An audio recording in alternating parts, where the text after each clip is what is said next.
कर्तव्य से जो मिलता है वो तो महत्व का है, और राजनीति से मिलता है तो कुटिलता की नीति है।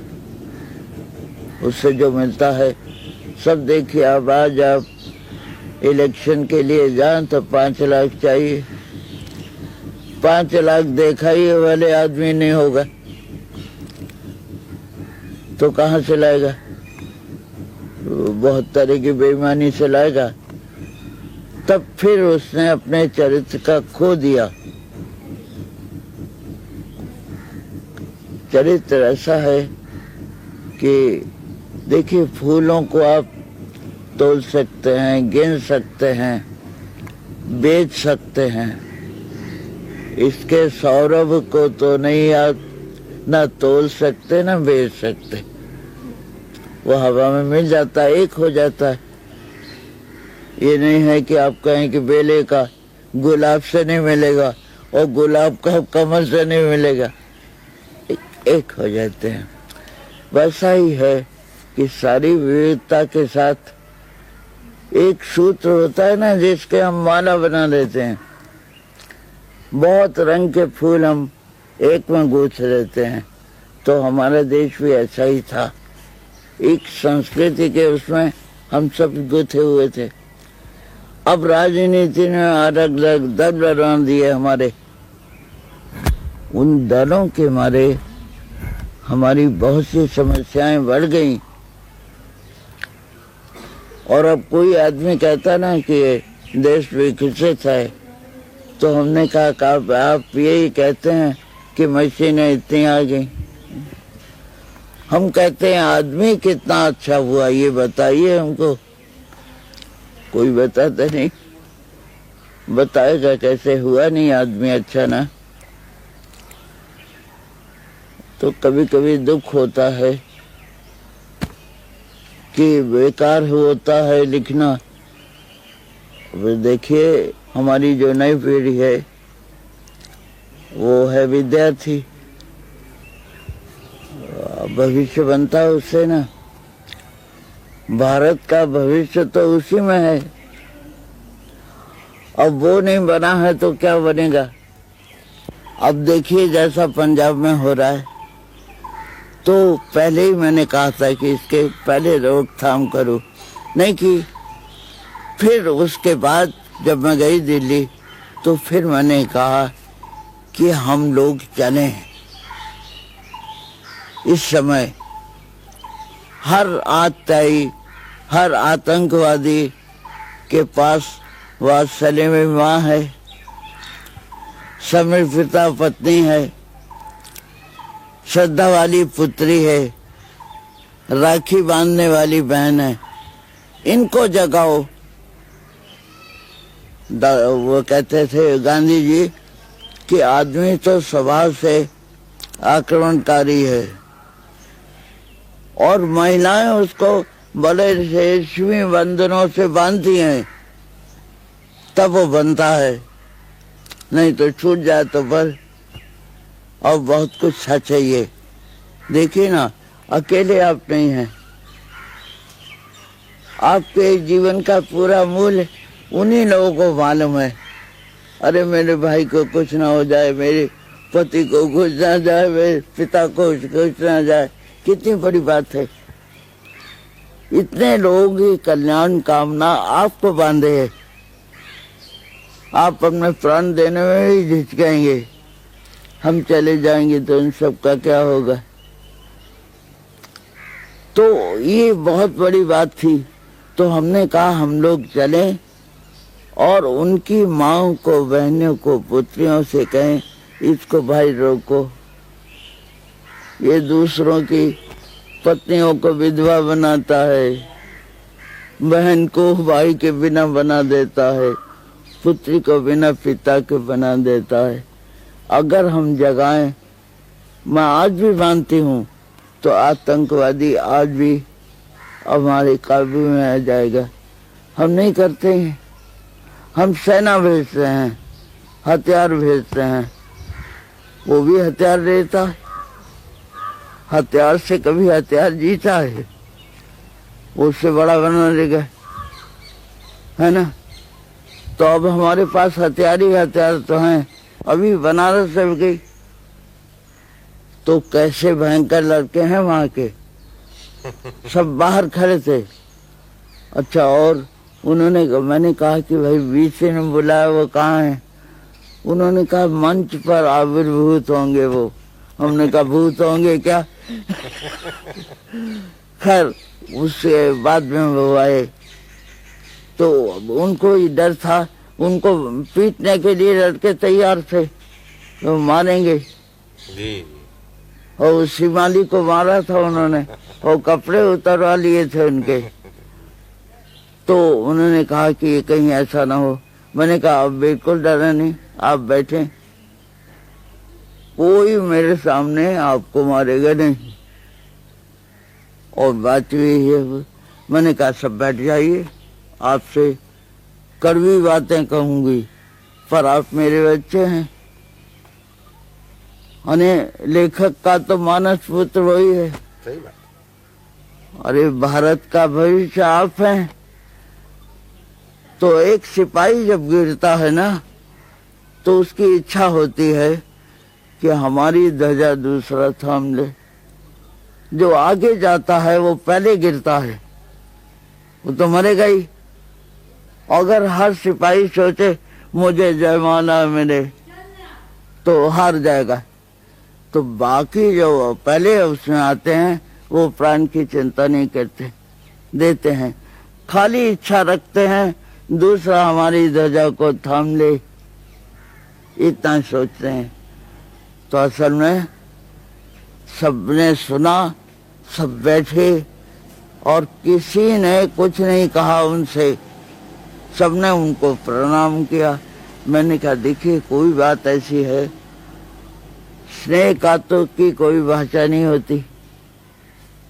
आप आए हैं इतने दूर से, किसी आकर्षण से, किसी स्नेह से ना, और ये काम तो हो जाएगा, ये आपके कर्तव्य हैं, लेकिन आपको फिर भी याद रहेगी, कुछ और चीज याद रहेगी।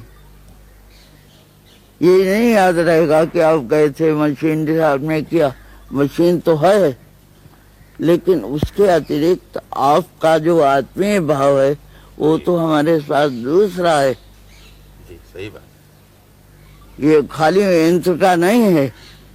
तो आप जब याद करेंगे तो बहुत दिन याद करेंगे, तो बहुत तरह याद करेंगे। तो मैं यही कहती हूँ कि आदमी का आदमी के प्रति जो एक स्नेह है वो जब सूख जाता है तब विरोध आता है।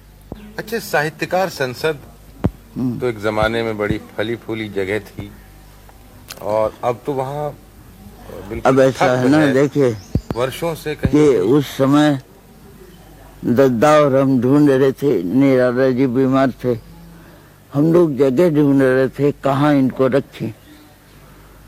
तो गंगा के किनारे दद्दा ने, मैथिली शरण जी ने वो जगह पसंद की। तो हमने कहा कि सरकार से तो लेंगे नहीं हम, तो साहित्यिकों ने इधर उधर से करके 60,000 में जगह ली।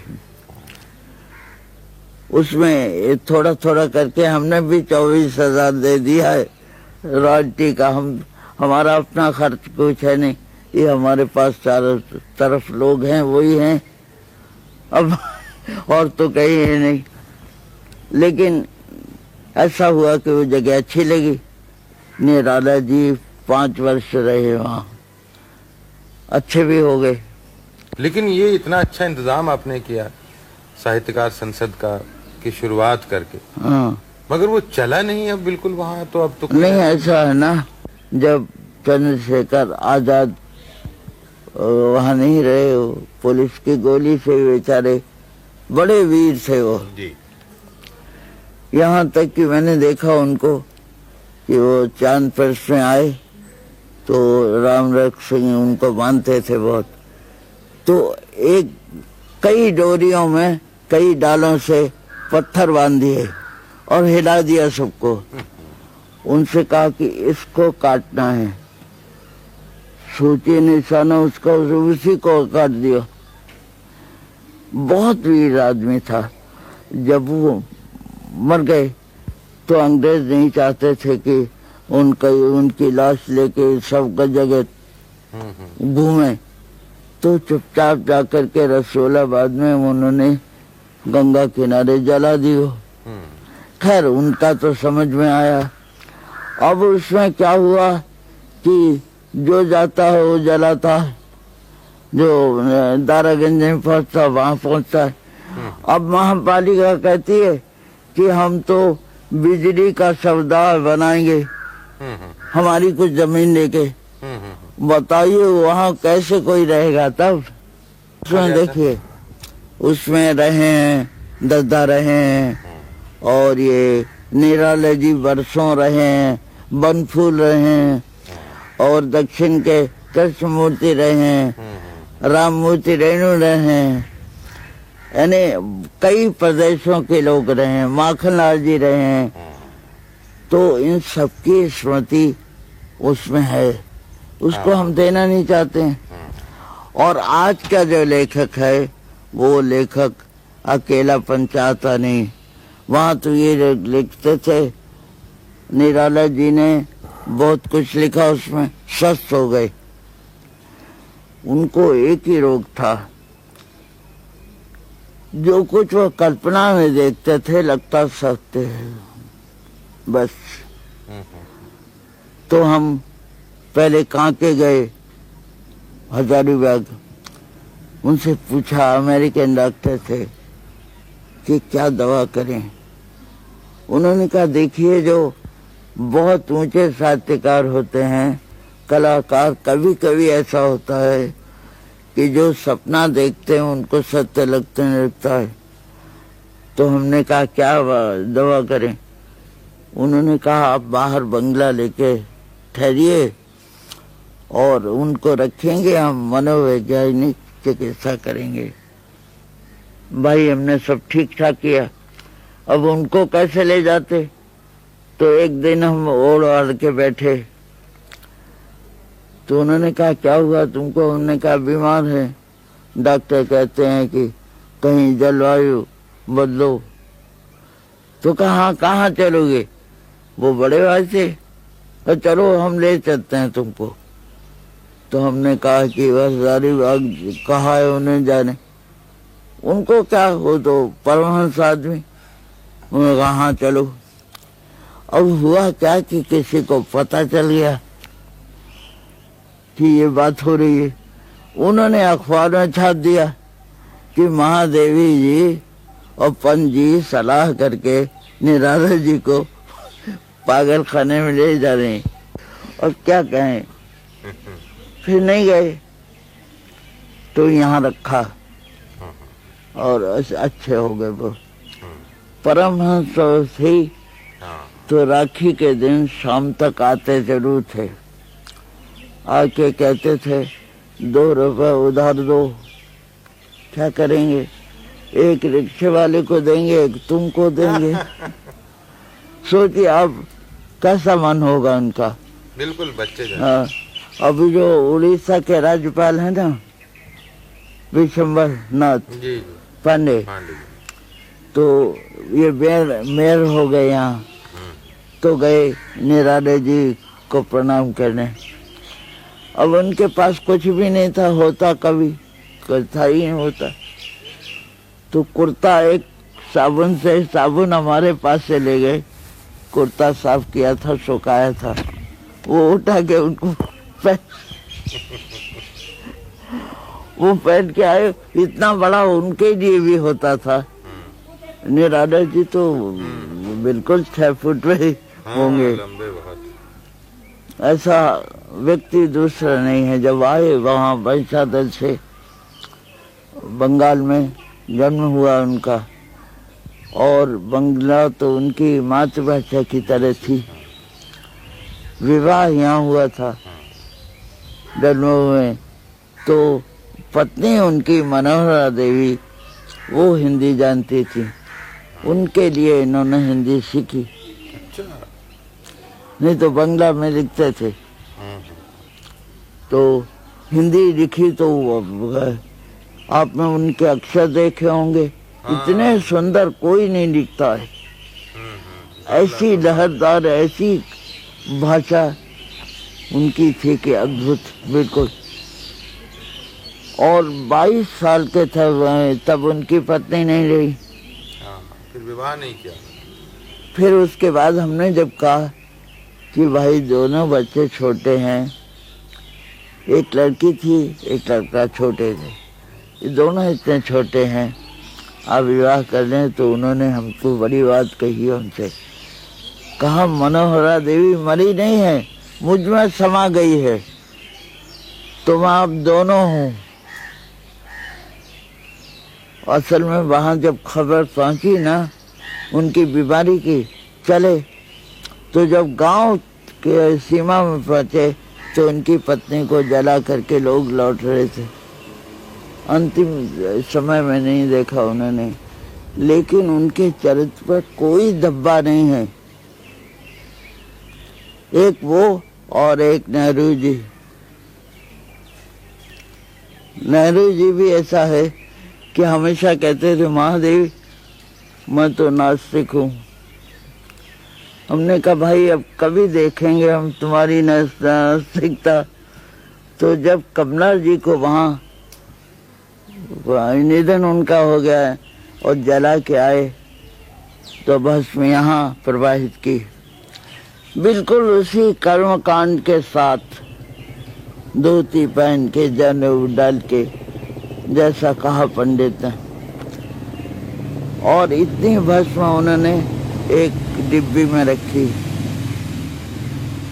चांदी की डिब्बी में, उसको हमेशा अपने सिराने रखते थे वो। तो जब कुछ दिन हो गए, दिल्ली में गई थी, देखा मैंने, तो मैंने कहा जवाहर भाई अब बताएं आप नास्तिक हैं कि आस्तिक। तो उनके आंसू आ गए, कहने लगे महादेवी आज तो मैं आस्तिक हूँ, क्योंकि ये ठीक है कमला की भस्म तक मैं प्रवाहित कराया, लेकिन मुझे लगता है वो मुझे देखती है। दो को मैंने देखा, इतने ज्यादा अपनी पत्नी के प्रति इतना स्नेह रखना बड़ा मुश्किल है। जवाहरलाल जी तो के चारों तरफ कहीं विधवा कहीं कौन 50 लड़कियां घूमती रहती थी। दादाजी तो इतने कम रहे, महिषादल रहते थे, और वो इतने सुंदर थे कि जब जन्म उनका हुआ ना तो उन्होंने कहा जी सूर्य कुमार है। तो उनका नाम पहले सूर्य कुमार ही था, सूर्यकांत तो बाद में हुए ये। और वो राजकुमारों के साथ ही घोड़े की सवारी और सब करते थे। राजा बहुत चाहता था कि रहें। ये जब आए और हिंदी का हाल देखा, हिंदी लिखने लगे। कैसी हिंदी लिखी उन्होंने और क्या लिखा है, और मानव तो उनसे ऊंचा अभी हमने देखा नहीं। एक दिन हमसे कहा महादेव बहन आओ बजट बनाए। काहे का बजट, एक पैसा भी पास नहीं, बजट बनेगा। तो हमने क्या करेंगे, कह रहे हैं कि अरे बनाएंगे, इतना रुपया दूध का, इतना खाने का, इतना इसका। हमने कहा रुपया, कहा तुम बताओ किसके पास जाएं। प्रकाशक के, लेते नहीं थे किसी से, हम सिर्फ 2 रुपए उधार लेते थे बस। अच्छा तो हमने कहा पाठक जी के पास जाओ। वो होता ये था कि कोई विद्यार्थी आया, उसने कहा कि परीक्षा के लिए रुपया नहीं है। उन्होंने बैठे हो जो लिखा था लेके गए, कहा ये इसको 30 रुपया दे दो और ये कॉपीराइट। उन्होंने कहा लिख दीजिए, लिख दिया। इस तरह 30 में 25 में सब किताबें गई उनकी। क्या कहे जा रहे, ऐसे दानशील आदमी का सोच के एकदम दुख होता है कि युग ने उनको भी कष्ट दिया जब आए पहले तो बापू आए थे, स्वरा जो है उन्हें बापू से मिलने गए तो रास्ता मालूम नहीं था। एक बकरी को तांगे में बैठा के ले जा रहे थे लोग। कहा मैं हिंदी का कवि चल रहा हूँ पैदल और बकरी जा रही, जरूर बापू की बकरी है। और बात ये थी, बकरी का दूध बापू पीते थे तो ले जा रहे थे बकरी को उस तरह। अब ये पीछे चले उसके, वहां पहुंचे तो बापू ने देखा ऊपर से नीचे तक, कहा कि ये बंगाली की तरह थे और चुनी हुई धोती पहनते थे, वैसी कुर्ता पहने और बड़े बाल। तो उन्होंने कहा आप किस प्रांत के हैं? तो ये चुप कहाँ रहते, कहने लगे बापू हम तो समझते हैं आप प्रांत नहीं मानते हैं, भारत एक है। आप मुझसे पूछते हैं मैं कहाँ का हूँ? कोई बापू से कैसे बोल सकता था? नहीं बोल सकता था। बापू ने कहा मैंने आपकी वेशभूषा देख के पूछ लिया। खैर अब वे बैठे, बापू तो काट रहे थे। तो फिर थोड़ी देर में कहा आपने हिंदी लिखा है, हिंदी में कोई रविंद्र नहीं है। उन्होंने कहा हाँ लिखा है। कहा आपने मेरा लिखा हुआ पढ़ा है क्या? आपने निराला को पढ़ा है? ये कहा है। अपने लिए ऐसे बोलते जैसे दूसरा आदमी है। बापू ने कहा मैंने पढ़ा तो नहीं है, लेकिन आप अपनी किताबें महादेव भाई को भेज दीजिएगा। तो उन्होंने उठते हुए कहा कि मैं जाता तो हूँ बापू, लेकिन आपको एक कहानी सुना जाता हूँ कि एक घोड़ा मांगने गए तो उसने घोड़े वाले ने कहा घोड़ा नहीं है। घोड़ा हिनहिनाने लगा तो उसे मांगने वाले ने कहा कि घोड़ा तो हिनहा रहा है। तो उसने कहा तुम घोड़े की आवाज पहचानते हो कि मेरी?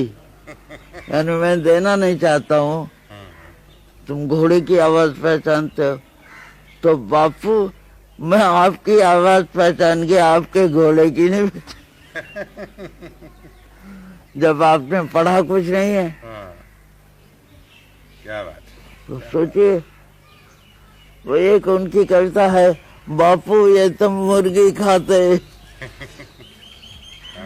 ये व्यंग वह हमेशा करते थे। साम्यवादी सच्चे मन से निराला हो जाए ऐसा बहुत मुश्किल है।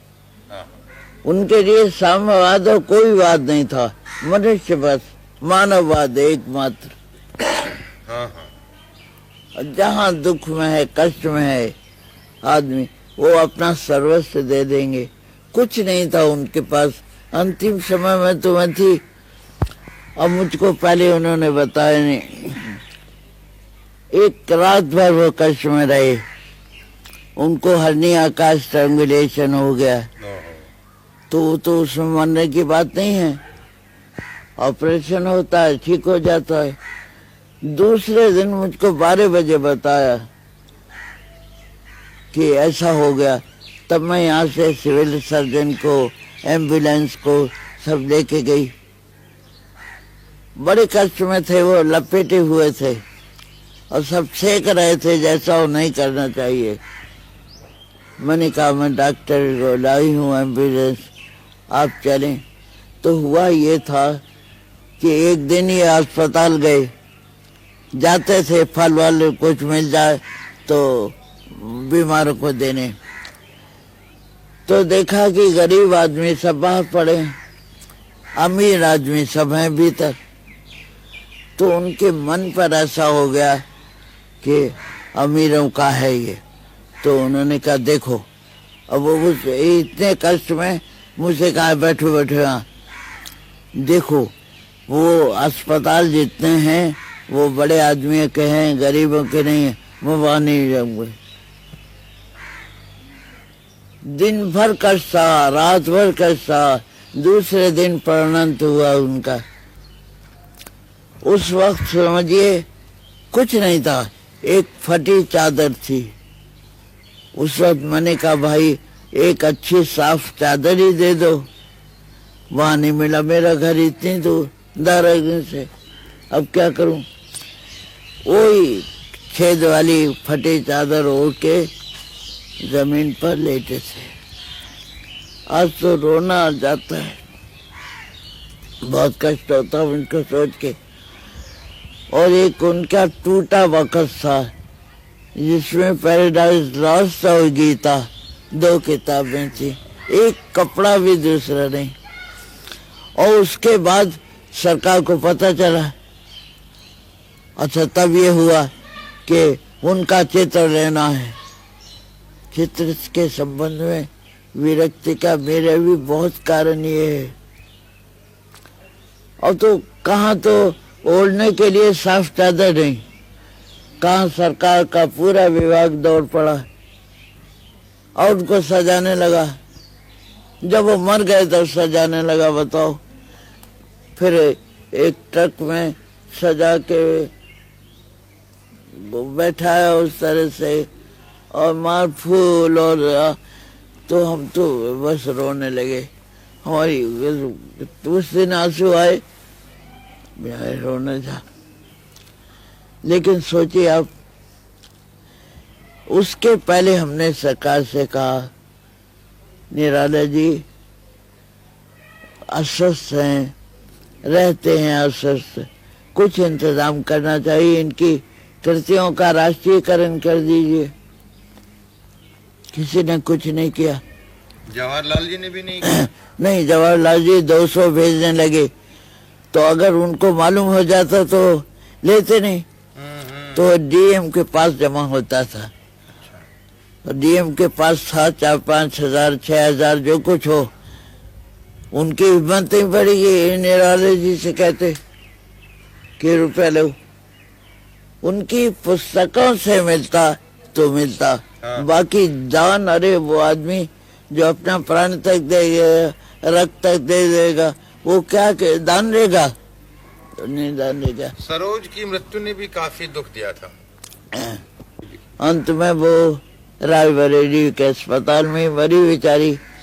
फिर भी हमने जब कहा रामकृष्ण उनके लड़के तो हैं यहाँ, तो हमने कहा देखिए आप लिख दीजिए कि आपके बाद रॉयल्टी रामकृष्ण को मिले। नाराज होकर कहने लगे, और कितनी बड़ी बात कि मेरे लिए कौन रामकृष्ण नहीं है, रामकृष्ण के लिए लिखूं तो और रामकृष्ण वो, इतना बड़ा आदमी आपको कहीं नहीं मिलेगा। जवाहरलाल जी दे गए तो इंदिरा को दे गए। सभी अपने अपने बच्चों को दे जाते हैं ना, किसी न किसी संबंधी को।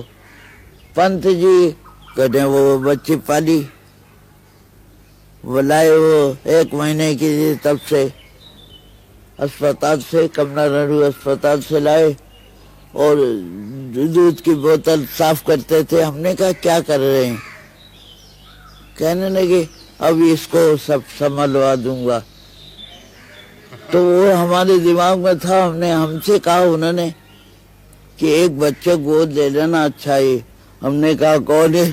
यहाँ तो सबको हमने गोद लिया है। शासन में अभी हिंदी की जगह बनी नहीं, अंग्रेजी वहीं है जहां वो थी, बल्कि ज्यादा फैली है। पहले 1% थी, 1.5 हुई, 2 हुई है, 2 हो गई है। तो ये क्यों ऐसा दिखता है कि सरकार कहती है कि वो राष्ट्रभाषा है, हिंदी को आना चाहिए, और व्यवहार में छद्म है? ये क्यों है? क्यों नहीं चाहते वो कि अंग्रेजी जाए? देखिए पहले उन्होंने ये समझा, एक तो जवाहरलाल जी हिंदी जानते नहीं थे, खाली मुझको चिट्ठी वो हिंदी में लिखते थे। मगर अच्छी खासी हिंदी लिख लेते थे। हाँ, लेकिन जानते तो नहीं थे ना। अंग्रेजी जानते थे अच्छी। तो उन लोगों ने जब 15 साल दिए तब मैंने कहा कि अब 15 साल की सूली दी आपने हिंदू को, जब आप उतारेंगे तो कहेंगे मर गई भाषा। आज ही आप हिंदी को राष्ट्रभाषा घोषित कीजिए। जापान ने किया और छोटे देशों ने किया। उसमें 15 साल जो दिए इन्होंने, उसमें कुछ नहीं हुआ, बल्कि अंग्रेजी पर और निर्भर होने लगे हम। ये नहीं कि हिंदी में काम नहीं हो सकता। रेल का सब साहित्य है, डाकखाने का सब है, बैंक का सब है। वो विधि का जो एक पुरस्कार देने गई थी मैं सेंटर में, पुस्तकें प्रकाशित हुई हैं, विज्ञान की सब पूरा है, गणित है। लेकिन वो जो एक अफसरशाही है वो उसे चलने नहीं देती। वो जानते ही नहीं,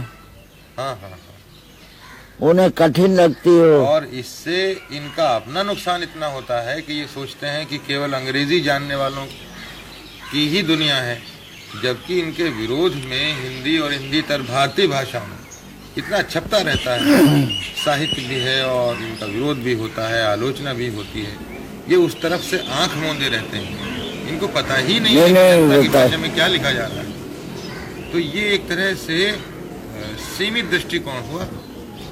अब ये होता है, कोई रूस से आया तो वो तो रूसी बोलता है?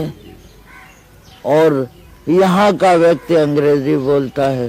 वो पूछता है आपकी कोई भाषा नहीं क्या? जापान के 2 ही आते थे प्रोफेसर, अब नहीं है वो, लेकिन जापानी में बोलते थे।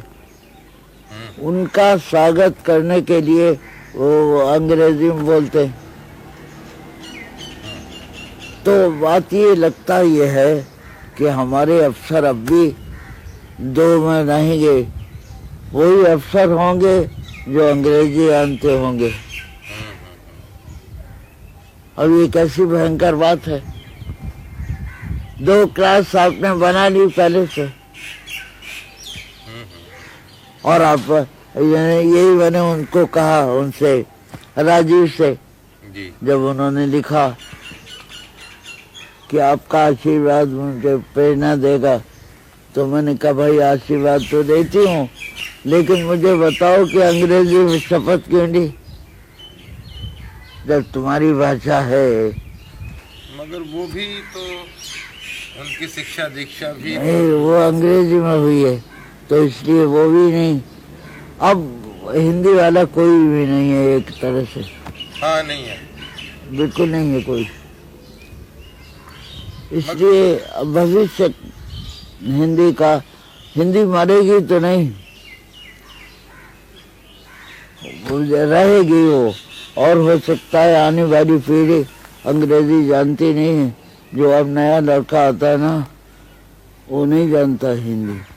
हिंदी जो उल्टी सीधी लिख भी लेता है, अंग्रेजी नहीं जानता है। अंग्रेजी का प्रतिशत घटा है। अब वही अफसर कुछ है। और अंग्रेजी माध्यम के रोज स्कूल खुलते हैं, रोज स्कूल खुलते हैं अंग्रेजी माध्यम के, और बड़े आदमी के लड़के जाते हैं उसमें। पब्लिक स्कूल वो हर शहर में है। सब कन्वेंट में जाएंगे, उसमें जाएंगे। और हम नाम ऐसे रखते हैं कि हम जगह हमको ले गए, पातंजलि विद्यालय। तो हमने कहा भाई पातंजलि ऋषि के नाम से चले गए हम। देखा अंग्रेजी माध्यम का स्कूल है वो। हमने कहा ये नाम आप क्यों ले रहे थे? और हालत बड़ी खराब है। मगर भाषा को तो जनता जीवित रखती है, क्योंकि वो उसमें सोचती है, बोलती है, काम करती है। तो देखिए ना, हर गांव में टीवी चला गया, हर गांव में शराब की दुकान चली गई, हर गांव में पढ़ाई का कुछ होता पता नहीं। आप जाइए तो ना कोई मास्टर है, ना कोई पढ़ने वाला है, कुछ नहीं है। तो हम शराबी बना रहे हैं और क्या कर रहे हैं बताइए। मदिरा सेवन तो निराला जी भी करते थे। नहीं, अच्छा। ऐसा नहीं, कभी कोई जो बात हो दूसरी, हाँ हाँ लेकिन उनके संबंध में बहुत सी बातें उड़ाई गई। हाँ हाँ हाँ। मगर कभी कभी तो ले लेते थे। हाँ, उनको ये नहीं कि परहेज है, हाँ। लेकिन शराबी कुछ नहीं थी एकदम। लेकिन उनके संबंध में बड़ी भ्रांतियां हैं। हाँ हाँ कुछ लोग, बात ये जो बड़े पंडित थे ना, हाँ, इनका उनका रहता है कट्टर। हाँ जी हाँ। तो उन्होंने देखा कि अरे ये तो मुसलमान का भी छुआ खाता है, बस एक बात उड़ा दी उन्होंने। वो परहेज नहीं मानते थे कुछ।